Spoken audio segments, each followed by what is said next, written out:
Immortal Works Flash Fiction Friday, Episode 69, Road Trip, by Zach Bjorge. My son sat silently in the passenger seat of the pickup truck we'd borrowed from our dead neighbor. He stared straight ahead, but was probably seeing nothing. We passed a few cars now and again. In every vehicle, I saw the same bewildered expression etched into every person's face.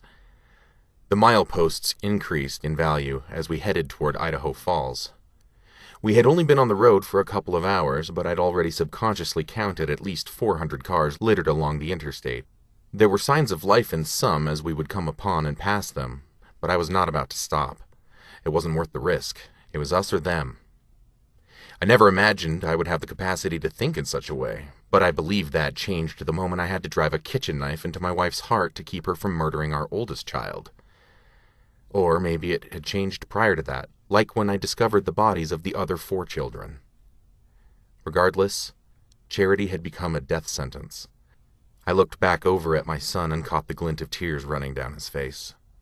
All I could manage from my position in the driver's seat was to lay my hand on his shoulder.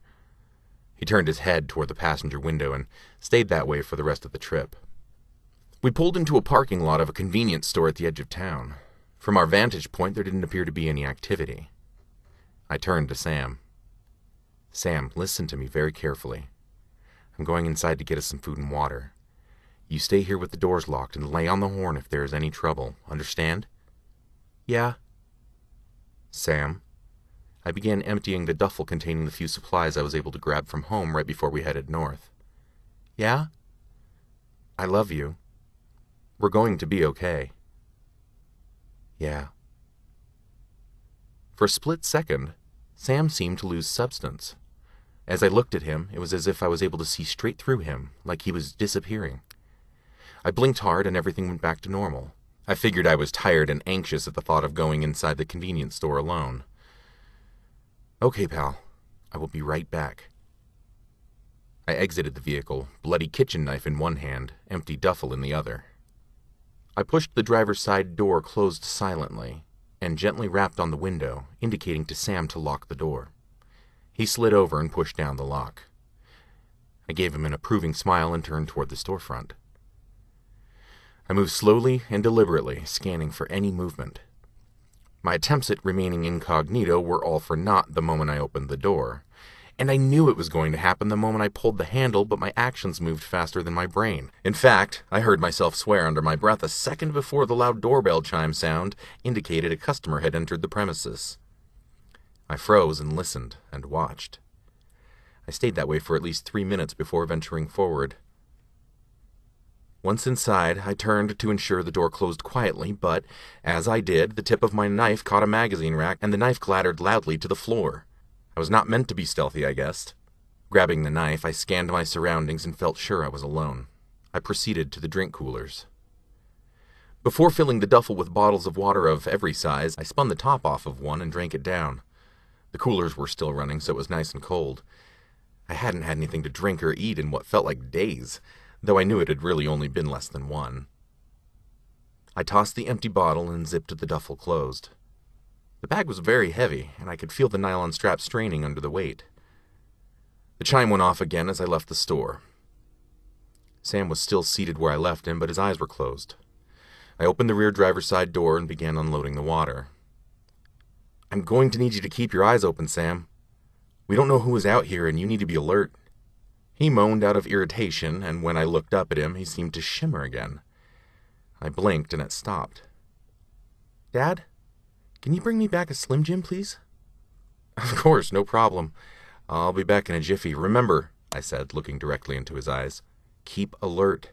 I need you to warn me if there's trouble. I'm counting on you. Okay, Dad. Sorry. It's fine, pal. I'm not angry. I'll be right back. Back inside the store, I looted the hell out of the jerky section, filling half the duffel in the process. Jerky was synonymous with road trips, even if the road trip was a necessity of survival. I went back to the drink coolers to grab some energy drinks.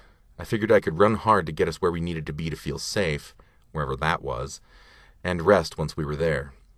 If necessary, I could let Sam drive some.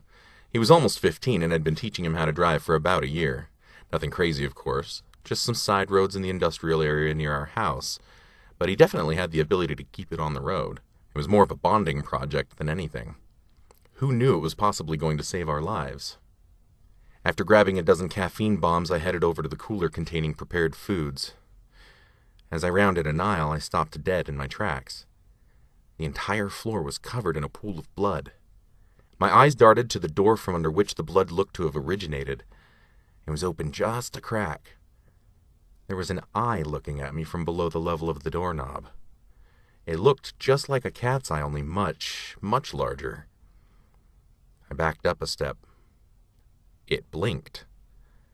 I backed up another step. Again, it blinked. A guttural growl issued from behind the door, and I could smell spoiled meat. I swung around and started for the front of the store just as fast as I possibly could. My heart was in my throat, and it tasted like terror. I heard a snarl and a crash as the door the eye was behind slammed open. I had only made it a few paces when something wrapped around my leg, causing me to fall forward onto my knife. I rolled over onto my back, and pain bloomed in my side where the knife protruded from my belly. When I fell over, my foot came loose of whatever had grabbed me, and then whatever had grabbed me was standing right in front of me. I'd never seen anything like it.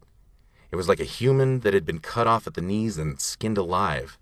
It looked slick with blood covering its entire body. It moved toward me on bloody stumps. Its arms were egregiously long, as were its fingers, which came to sharp points, like talons. Its skull-like head bobbed and weaved on its long neck, yellow cat eyes never leaving my face. It screeched at me from what looked to be grasshopper mandibles in place of a mouth. I swallowed hard, mind racing, wondering how in the hell I was going to get away. Just then, the horn on the pickup truck began to blare. The creature swung its head in the direction of the storefront, sending a stream of bloody pus from its wet face onto my now wet face. It screeched again and stumped its way in that direction. Bracing myself on a shelf, I stood to look over the aisle and see what Sam was honking at. The pain was almost unbearable. To my horror, there were two people, one on each side of the truck, just standing there, staring at Sam. They didn't seem to be doing anything but standing there, but it was frightening. I glanced left to see the hobble monster stumping toward the front door, and it gave me an idea. Those two idiots outside had no idea what was coming their way, and if the pool of blood on the shop floor was any indication, there wasn't going to be an exchange of pleasantries and afternoon tea. I needed to be quick. I rushed over to the liquor aisle and picked up some Bacardi 151. As I broke the seal on the bottle, I ran toward the back office of the store to find a rag to shove into the neck. Success! My last stop was the front counter to grab a lighter.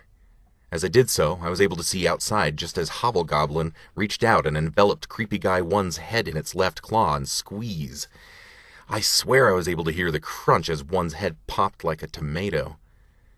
Creepy Guy 2 saw this, scream-laughed, and turned tail to run in a different direction. Stumpy gave chase just as fast as its weird jointless legs could carry it.